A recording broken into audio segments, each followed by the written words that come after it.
You know what, Kyle? The Canucks blue line, it got a bit of a renovation, eh? Carson Soucy and Cole, did they actually make the blue line better?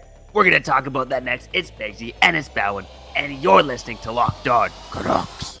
You're Locked On Canucks, your daily podcast on the Vancouver Canucks. Part of the Locked On Podcast Network, your team every day.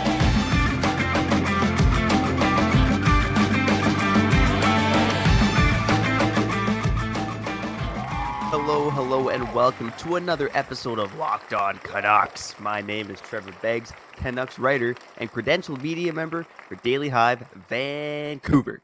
And before we dive into the show today, we want to thank you for listening to Locked On Canucks. It's your team every day. Make sure you subscribe or follow for free on YouTube or wherever you listen to podcasts. Now, Kyle, you know, the Canucks, they made a couple signings in free agency, okay? We've talked about it already, but today we want to dive just a little deeper, okay? And specifically, we're going to talk about Carson Soucy and Cole. Do they actually make the blue line better? And what warning signs are there, if any, about these two players? But first and foremost, I'm going to introduce that guy. There's no warning signs about this guy at all, okay? Kyle Bowen. No warning needed with you, buddy. Oh, you're lying, dude. You never know. Sometimes things just fly out of my mouth. Again, we lost a fan the other day. He hasn't commented over the last 2 days. And it's Jay, you know, he doesn't like when I swear. And I dropped 2 swear words in one of those solo episodes by accident. It was complete accident, okay? It happens. That being said, one of them was dedicated to John Tortorella. So was it an accident? Who knows? Okay, Kyle Bowen, Trevor Beggs, Locked On Canucks, your team every day. Beggsy, man, impressive performance yesterday. Never thought that would happen. You know, we've been doing this for a very long time. Probably have recorded 447 podcast episodes together that's available for everyone to listen to. And I thought something else would happen before, again, what happened yesterday. And that's you podcasting with the baby in your hands. For real, man. Round of applause. Round of applause for Trevor Beggs. That was something else. And now you have the audacity to really ask this question to the people. Did the Canucks really improve their defensemen? I mean, they lost Luke Shen and they lost OEL. They brought in Carson Soucy and Cole. They really improved their decor. But I think you asked this question because you've been thinking about those two more. And what? Are you going to be pessimistic about this, or is there some reassurance coming our way? I think I'm going to be realistic. I'm going to put it that way. And, you know, the market, I think, needs a bit of realism here because all the talk about Soucy and Cole from, you know, pundits and analysts, not even just fans, is that like, oh, the Canucks did a great job, you know, oh, Soucy and Cole, they're going to improve the blue line. These 2 top 4 guys, it's going to be so much better. Just a bit of realism, okay? So maybe this will be a bit pessimistic. And, you know, first and foremost, I do want to shout out Henry, okay? You're giving me the kudos, man. My boy Henry just sat in my arms sleeping yesterday, okay? You know what? He could have interrupted. He could have started crying, but it was all good. He knew That's that true, daddy had to record an episode of Locked On Canucks, okay? So shout out to Henry, okay? Dude, look how you said that too. He knew that daddy had to perform. Dude, relax, Delph. Anyways, keep talking about these decor, okay? These defensemen. You know, it was always my dream to be a DILF, okay? So just it is what it is, okay? Speaking of babies, speaking of Soucy's, we're going to talk about Carson Soucy, okay? So, you know, here's a bit of the red flag for me, okay? I'm going to start a bit pessimistic, Kyle. You can slap me from across the computer if you want. You know, you listening, you can take that headphone out and go, WTF? But, you know, Soucy and Cole, again, we're expecting Soucy and Cole to step into Vancouver on this blue line to be top 4 guys. You know, these guys, for the most part, have not been top 4 guys, at least in recent memory, okay? Now, Ian Cole, obviously back up a bit. In Pittsburgh, was a top 4 defenseman when they were winning Stanley Cups, you know, in his prime at the age of 27, 28. So Cole's done it. And last year in Tampa, for the most part, he did it. You know, he played a top 4 shutdown role for the Tampa Bay Lightning, played a lot alongside Eric Cernak.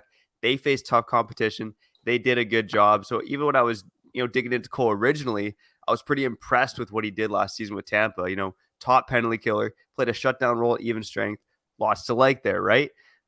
One of the red flags for me with Cole, though, was in the playoffs, okay? In the playoffs, when Tampa Bay had, you know, a decimated blue line, you know, Ian Cole started falling down the depth chart a bit, which to me was a little troubling. Now, is that because guys like Nicholas Perbix and Darren Radish started playing better? Exactly. That's my point, right? That's my point. Now, it might be more about those guys, you know, Darren Radish, Nicholas Perbix, you know, younger players. You know, maybe they are better skaters, right? So maybe they were able to keep up with the Leafs a bit more. But just a little troubling in my eyes that those 2 guys that made you go, who? surpassed Cole in the depth chart in that series against the Toronto Maple Leafs in round 1 there. Damn, that's a really impressive fact. And you're just going out there doing the most to, in my eyes, not just be pessimistic, but it's that word that you used a couple minutes ago, being realistic. And I enjoy it because I think it's pretty obvious that this market slash fan base was so appreciative of like low risk moves that maybe we got ahead of ourselves and overvalued these players, because there's a strong chance, a real strong chance that these players are not needle pushers. I mean, I think that's like a guarantee. They're complementary pieces, and for them to be really, really effective, they got to play with confidence. And it's been known for years that the Canucks can't play defense. So are those the players that immediately turn it around, or are they going to have a tough time adjusting to the fact that you're relied upon way more than you may have been in your previous NHL careers? And can you handle that?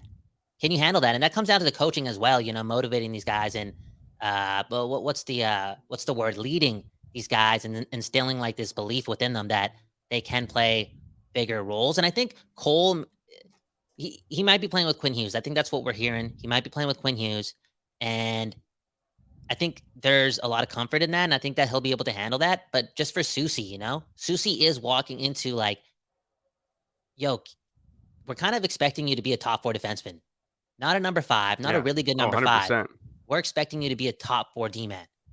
And that matters for the West Coast, the best coast, a city that's been waiting way too long for meaningful games. And for a team that needs to be meaningful right away, yeah, the pressure is somewhat on. Luckily, man, you know the deal, okay? All you got to do is have fun, though, man. You got to be a little, not reckless, but not like lose to the pressure. There's this saying, you got to make love to it. You got to embrace it and bring your game. And I hope that they can do it. You got to make love to the pressure. That's a what?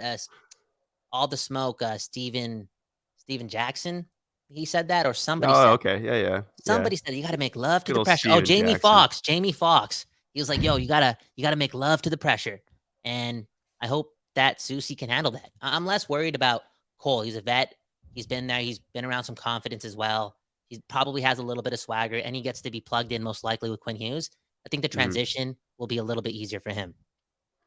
Yeah, so I think maybe on the other side, let's talk about, obviously a lot of people are expecting Cole and Hughes to line up alongside each other. Maybe in section 2 here, let's talk about where we think they're going to end up in the lineup and where they should end up.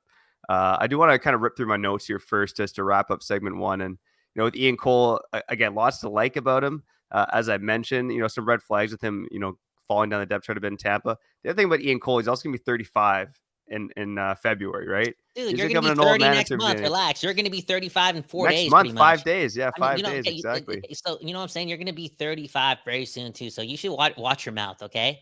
Watch your mouth. I'm embracing getting older, man. But you remember what Aaron Rodgers said? Aaron Rodgers, that doofus. Okay, I'm going there, bro. I'm bringing the love all season. Okay, Jordan Love over everything. I'm just saying. Do you remember when he said words are spells, and that's where the like witchcraft / voodoo language around spells came from?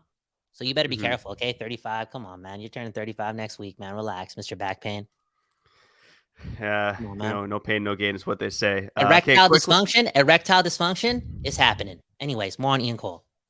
Yeah, you know what? My kids are still popping out here, so I'm not too worried about that yet. Maybe in the 30s, maybe in the 40s. We'll see how it goes.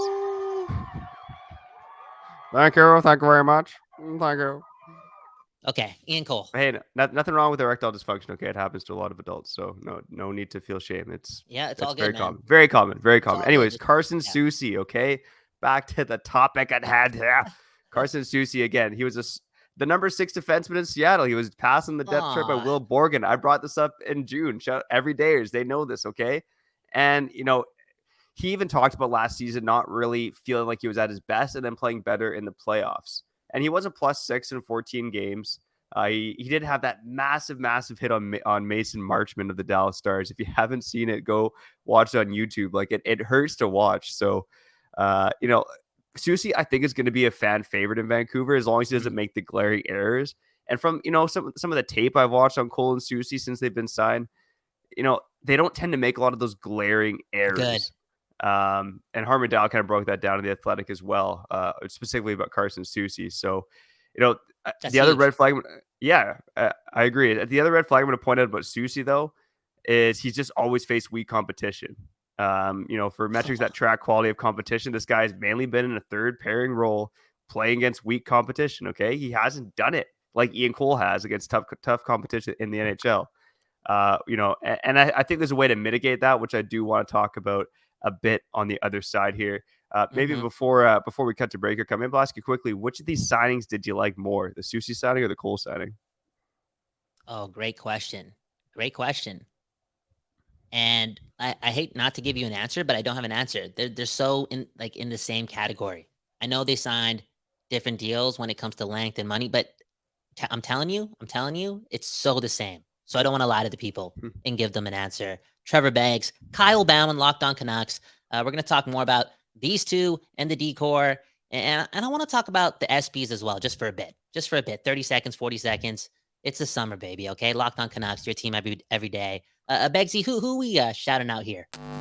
Oh, we're shouting out this product that, you know, I honestly couldn't live without because, you know, newborn life has me Hey. short on sleep. Okay, it's harder to work out, it's harder to eat healthy, it's harder to sleep. Okay, that's why I really, really, really, really, really need my cup of AG1 in the morning. Okay, since I've been drinking AG1, I've noticed an overall feeling of sustained energy, mental clarity, and focus. And hey, I need that to bring you the goods here on Locked On Canucks. Hey, you know what? AG1 replaces your multivitamin, your probiotic, and more in one simple, drinkable habit. Just once a day, baby. Once in the morning, even do it in the afternoon if you prefer, in the evening, just once a day. It's all you need. Because, hey, guess what? AG1 uses a science-driven formulation of vitamins, probiotics, and whole food source nutrients. Science, baby. And Whoa. Kyle, you know what? You're over the 30 mark. I'm going to be there in a few days. I know you could use a product like AG1 to keep you feeling like you're only 29. And guess what? Ooh. By using AG1, it only costs you less than $3 per day to stay healthy and stay young, my man. If a comprehensive solution is what you need from your supplement routine, then try AG1 and get a free 1-year supply of vitamin D and 5 free AG1 travel packs with your first purchase. Go to drinkag1.com/NHL Network. That's drinkag1.com/NHL Network. Check it out. By the way, before we get back to the show, I got to remind you again that every episode of Locked On Canucks will be available on YouTube, Spotify, Apple Podcasts, your favorite podcatcher at 4:20 p.m. for no reason at all. Again, every episode of Locked On Canucks at 4:20 p.m. for no reason at all. Let's get back to the show. Okay, we back. Locked On Canucks, your team every day. Trevor Beggs, Kyle Bowen, hit the subscribe button, the like button, comment as well. Did we even mention Comment Corner at the end of the show? Come on, Kyle. We do save the best for last. Man, oh man, the best for last. I think that's the best way to describe what happens in the summer and the ESPYs, right? Like the sports celebration of the year, pop culture, entertainment. Let's hand out some awards that are not really that important, but it's fun, okay? For sports fans, it's fun because we totally get enthused and entertained and we look at these things the right way. You know, it's all fun. It's all fun. We love lists, we love stats, and we love awards. The ESPYs, in my opinion, they're cool for me, for a sports fan. And it's funny that they always do this in the summer and they're like, oh yeah, it's the end of the year. It's the best time to recap this, and baseball's still going on, you know? Dude, nobody cares about baseball, Baseball. man. Oh Yeah. man, unless you're using FanDuel. Okay, so yeah, I just want to know your thoughts on awards in general. Do you think one day down the road they will like really matter as cultural things? Like you know how we watch the Stanley Cup Finals and whatnot, and we get enriched in it, enriched in the sport. Do you ever think like an award ceremony like this will have like the same effect? I actually feel like award ceremonies have been moving in the opposite direction. Of I don't know course they why. have. Maybe it's just because, yeah, I don't know the exact reason why. I think it's just because there's too many choices of like what to watch and what to Mm-hmm. consume nowadays. Mm-hmm. But it just feels like, and we're grown up. I don't know. Maybe we've gotten older and crustier, like I said in our some of our ad reads, right? But yeah, maybe award shows just don't mean as much as you get older. I'm not quite sure, but I think it's more just there's so much I content to consume. So Yeah, of course, man. There's so much content that broadcasters and media personality are making. Hey, man, there's even more content from people who don't even want to be in those professions, you know, coming out and being broadcasted. Everyone is a broadcaster. in 2023. It's a scary time, okay? For real, for real, for real. I only asked this question, though, because don't you think it would be cool if every year the whole sporting universe got around to celebrate like awards like this, like the best athlete of the year, the best team of the year, all the sports collide and, some storytelling. And it would just be another reason for us to get together and, talk about that thing that doesn't like it really matters, but it doesn't really matter too. And that's a children's game, AKA sports, right? Locked On Canucks, your team every day. Kyle Bowen, Trevor Beggs, man, oh man. This decor, it's the bread and butter of the Vancouver Canucks. Well, it has to be, okay? Oh, yeah. Sure. It has to take, it's the margarine. Tell It's me the more. margarine of this team. Okay, it just has to take the next step. There has to be some stability and structure there. And you brought up mistakes. And Harmon Dial, I guess you wrote about it too and said these two players, Soucy and Cole, not that Spiza-like. Huge word, right? They're not like Lucas Spiza. That's what needs to happen this year. Just far less mistakes. You start there, make life easier for Demko. That combination can maybe allow some time for Demko to, get confident, do his thing. And boom, bam, you pair that up with that offense. And then you got like somewhat of a recipe to take the next step. And that's, again, playing meaningful games.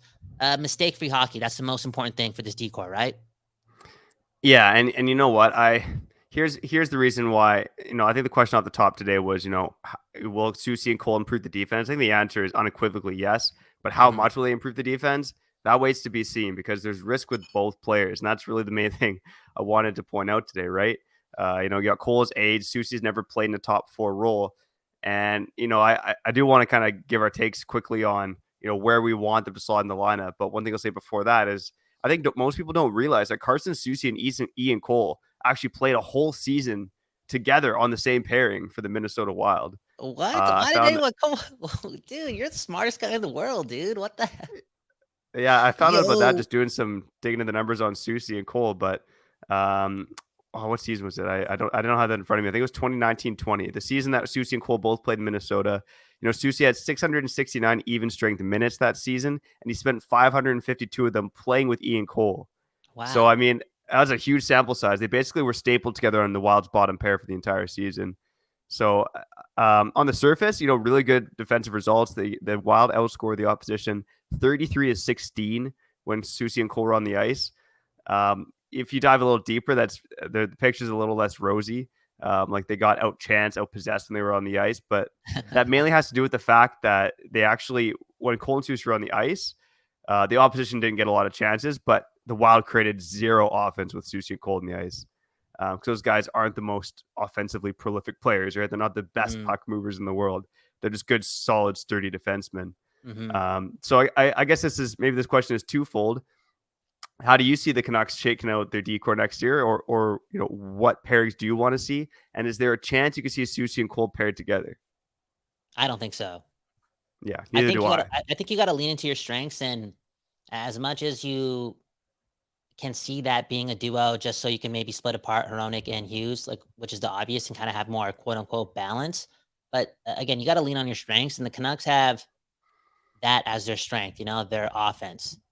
Their offense is a sure thing. Demko, I'm not going to say he's a question mark, but he's got to prove it again. But I think he is going to prove it, and then he's a bit of a sure thing. You got to lean into those things, and if these two can't make passes or are just bad offensively and the metrics show that, don't even give it a chance. It just wouldn't work. I think that we will see Cole play with Quinn Hughes. I just see that. I see that a lot. I think it should be Soucy and Hughes and Cole and Hronek. That's my 2 cents on it. Look, I think Ian Cole at the end of the day is the defenseman I trust more. He profiles as more of that steady, reliable Olli Maatta type. I see more mistakes in Soucy's game than I do in Cole's game when I'm watching these two guys play. And Cole's kind of succeeded, playing against tougher competition. But I just think he's more of a steady presence that Hronek needs. Soucy already is going to be in a top 4 role for the first time in his career. I just would rather see, Hughes can prop up anybody, right? I think Hughes can help elevate Soucy more than Hronek can. I think with Hronek, I don't want much experimentation. I want a solid, steady, reliable veteran beside Hronek to get the best out of him. I'm a little uneasy about Soucy, learning how to be a top 4 defenseman alongside Hronek, who's also new to the Canucks. So, my preference is to see Hughes and Soucy and Cole and Hronek. Now, the one caveat is Cole and Soucy both left shot guys, but Soucy's played on his offside less than Ian Cole. So Cole has more experience playing right D. Mm-hmm. But that being said, I just think, Hughes and Soucy, that's what I want to see the Canucks start out with. Okay, first of all, I don't even know where I heard this talk about Cole playing with Hughes. Because after you said that, it's like, no, no, most pundits have been saying it.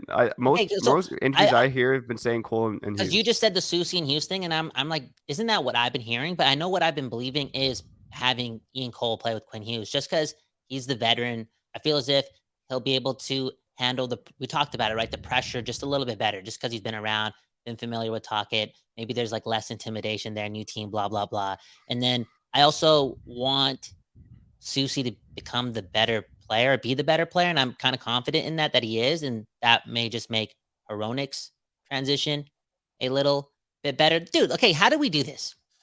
How do we do this, Trevor? Are we doing our job? Are we doing our job? Trevor Beggs, Kyle Bound. We just spent 20 minutes talking about these two when the only defenseman we should have been talking about this whole time when asking that question, did this decor really improve, is Hronek. Yeah, that's for another episode, man. That's for another episode. And we've on kind of producer mode. This guy's on producer mode. We're gonna save it because he's the most what's the word? The most polarizing player in recent history for the Vancouver Canucks when it comes to like bringing in some pedigree. I don't want to like compare it to like the Luongo thing because it's not that. It's not that. But for what this team needs ASAP and for what they gave up to get him at the time. Doing it at the time post Horvat trade when it was kind of like, okay, cool, we got some assets. We're doing some things like calm down the fan base a bit. And then boom, we just traded the most for a dude that a lot of people didn't know. And we question like, why is Yzerman doing this, blah, blah, blah. I just feel as if he's the most polarizing player heading into the season. And like the success of the Vancouver Canucks, I know the Pettersson, the Hughes, the Demko, we keep bringing it up. Yo, this guy's a legit number 2 defenseman. And I know Trevor's going to say this. We'll talk about this on another episode. If he's a legit number 2 defenseman, again, bring out the Buffalo Wings, baby. Let's make the nachos in April. We playing in the playoffs. It's just the truth. What? It's the truth, man. Bring out the Stellas, baby. Bring out the Stellas. Let's put the wieners on the grill. Okay, let's put the wieners on the grill. Let's wear our Birddogs. Oh, you know what I'm saying? Did you know that Birddogs was the next ad read, Kyle? That was a crazy transition. Boom, bam. Get into it, man. Comment corner on the other side. Locked On Canucks, your team every day. And you know what? More Hronek talk coming up on an episode soon here on Locked On Canucks. But first, Kyle, you and I are looking older, grumpier, crustier. You know the deal. That's what happens when you turn 30 or you're on the precipice of turning 30. But guess what? You and I can stay looking sexy by wearing some Birddog shorts, baby, okay? Oh, yeah. Birddogs, they make you look good because they got those stretched khaki shorts that are designed to fit slimmer through the thigh and leg, giving you a truly sculpted look. And you know what? Birddog shorts, they do the exact same things as Lululemon's, but they fit way better. Not even my wife, okay? But my mother-in-law, she came over and she saw me wearing those shorts. And she's like, oh, those are some nice shorts, okay? If you get a comment from your mother-in-law like that, you're wearing a good pair of shorts, okay? That's true. That's why you gotta go check out Birddog shorts, okay? Go to birddogs.com/LockedOnNHL or enter promo code LockedOnNHL for a free Yeti-style tumbler with your order. That's birddogs.com/LockedOnNHL or promo code LockedOnNHL for a free Yeti-style tumbler. You won't want to take your Birddogs off. We promise ya. Okay, before I get back to the show, I got to remind you that I have a Canucks blog. It's called Extra Extra, featuring Kyle Bound and friends. If you want to learn more about it, hit the link in the bio below. It's just some reading and some writing done by me and, again, you and maybe Trevor. So hit the link in the bio after the show. Speaking of which, let's get back to the show. Okay. We back, baby. We back. Locked On Canucks, your team every day. Trevor Beggs, Kyle Bowen, just doing what we got to do, and that's give it to the people. Give it to the people. I always dreamed about giving it to the people, and that's what? That's Canuck Talk, and we're blessed to have that opportunity, man. For real. Shout out to all the subscribers, the people that comment, the most important people, and all the Canuck fans not watching as well. I think it's pretty obvious that we are all locked on Canucks, and we are all Canucks, and at the end of the day, I can't wait to hug everyone the moment we win a Stanley Cup. That will feel good, man. That will feel, the first time I hugged my girlfriend, I was like, damn, this feels nice, yo. Like her heart is just melting into mine. That feeling was cool. It was wow, that's romantic. It was above us. It was above us. It's what life is all about, right? One of those feelings. I know those hugs with those strangers after we win the cup, it's going to feel the exact same way, if not better, because that's not like, like it wasn't above us. Like I wasn't destined to become a Canuck fan. You know what I'm saying? Like the universe God or whatever doesn't have the time for that. Like, you're destined to be a Canuck. No, I made this choice. So that hug, it's going to be powerful for real. For real. Okay. Locked On Canucks, your team every day. Let's do this. Okay. Comment corner. It's time for Comment Corner. Okay. First comment goes to Nanaimo Shoe Repair. Nanaimo Shoe Repair. Okay. Look at this comment. Love. It wears off. Enjoy it now. Deal with it eventually. Trust me. So, Trevor, you're the married man. When you read something like this, do you get like a little insecure? Like this is some dark voodoo stuff. You know what I'm saying? First and foremost, shout out to Nanaimo Shoe Repair. Go get your shoes repaired in Nanaimo, okay? He's the guy to do it, Facts. obviously. Facts. My thoughts when I saw this were twofold, I guess. First and foremost, I'd like to give the dude a hug. We're talking about hugs here. Just, he needs a hug, okay? Spread the love here. We like to spread the love on Locked On Canucks. Is what it's all Of about. course, man. Lead with love. And, I'm sorry. and in my day job, I work with the money. I work with the finances. I work with the planning. Just couple splitting up is a pretty regular part of life, man. It just happens, like Wow. humans weren't necessarily meant to love each other forever. In all Dude, cases, don't right? get out of here, you hip. Come on, man. What type of 2023? No, man. You and If your it happens, you, it's nice though. It's nice. You and your girl. I'm putting this. You guys were meant to be together forever. Okay, that was above us. Above us. Okay, I met you two. You two. You two were meant for each other. So if you two are meant for each other, are gonna last forever. I swear that perfect match. It's about that. You got to find the perfect match. Yeah, exactly. How do you do that? With honesty, man. The truth, it sets us free. Okay, Kyle Bound, Trevor Beggs, Locked On Canucks. We're sending love all the way to Nanaimo. Second comment goes to IQ. Okay, I don't tip at Starbucks unless I pay by cash and don't want the change. Mhm. I hate those machines with tipping options. It's like they're everywhere now, even at food courts where you pick up your own food. That's not what tipping should be for. Wow. I lived in countries where there's no tipping and blah, blah, blah, blah, blah, blah. Again, financially free, Trevor Beggs, Kyle Bound, we're getting there. And we're going to be looking after our neighbors. And we won't even second guess when it comes to like a tip. Like, it's going to be that much. Just everyone's got to win. Everyone's got to win today. But, dude, at the same time, you got to deserve it, man. You got to deserve it. Smile on the face. Like, you got to crack a little joke maybe. Even that is enough. Out of Canadians to give you 15%. You know what I'm saying? Like, let's say you're at Starbucks and they crack a joke before they ask what you want. Boom, you're getting that 15%. Aren't they? I tend to side with IQ on this one. I'll do the Canadian thing, and I'll follow tradition. And I'll tip the servers, I'll tip the cab drivers. But IQ's right. Like I've been to a number of other countries around the world too, and it's like tipping's not a part of their culture. It's built into our culture. That being said, in terms of servers, you get better service here because servers are working for their tips. Like I was in Australia, and I think other Australians would back me up. I know Australia's listening here to Locked On Canucks. Mm-hmm. In Australia, the service just isn't as good because tipping's not really a part of their culture. Like servers make like $25-$30 an hour, so they're doing their job. They don't really care about working for the tip. So service is not as good when there's no tips involved. That I'll have as my devil's advocate point there. I want hard workers to win. You just got to, for those Starbucks employees, I'm talking to y'all, just crack a joke and you'll get that 15% minimum from these Canadians. We'll transition, okay? We're Canadian. It is what it is. For real. That's true. Now, if they start, again, off like wanting tips at Tim Hortons, all those like F Trudeau signs that sometimes you see like under overpasses or whatever? Oh, yeah. It's going to be F Tim Hortons, for real. F the ice cap. F the ice cap. I would never do that, man. The ice cap's too good. Okay, next comment. Hockey stuff, okay? First one, your show is great, and I hope it grows. And I think I replied, we're growing one Shiraz at a time, okay? That comment came from a dude named Shiraz. Then somebody asked about Dumba, okay? The piece that I'm thinking is Dumba.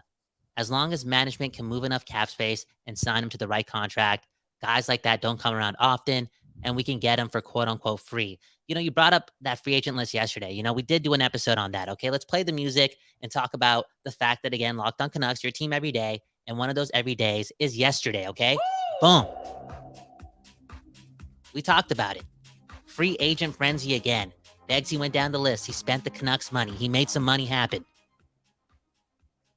Man, oh man. How come you never brought up Matt Dumba? I think it's going to cost too much money. to be honest with you. I think most of the guys again, the Canucks are capped out, and in terms of them adding anybody, they pretty much need to clear space, right? Unless it's down Bargain Bit Avenue there. Yeah, come on, Kyle, keep moving. Audio only listeners dance too, right? Kyle's dancing away here as I'm trying to talk. It's distracting, man. But I love it. Come on, man. Let's go. So you're practically saying that this guy is dumb for bringing up Nat Dumba. Yo, be a little nice Oh to the fans. my Okay, God, no, come on. Next comment goes to Leo Steele. Now, in yesterday's episode, we did also talk about, possibly seeing an NHL midseason tournament. The NBA is doing it, and maybe if that works out, it'll influence more American leagues / the NHL, maybe the MLB to do something similar. And this guy brought up something really interesting. Okay, like if it was in place for the All-Star events, I wouldn't mind a mid-season tourney. Now this guy should be working for the NHL, man. We got the smartest commenters. Okay, Locked On Canucks, your team every day. Kyle Bowen, Trevor Beggs. Thank you so much for watching. Once again, thank you so much to Henry for just being a good sport. The dude, we're talking about the Canucks. It's hockey in July. The Canucks are so mediocre. They don't matter in the standings. Your son could have been crying. Okay? He deserves it. It was his 1 month birthday. And he just kept quiet the whole time. And that was some beautiful stuff. He's already a team member. You should be proud of him. And then you should also sign us out. Okay? Let's do it.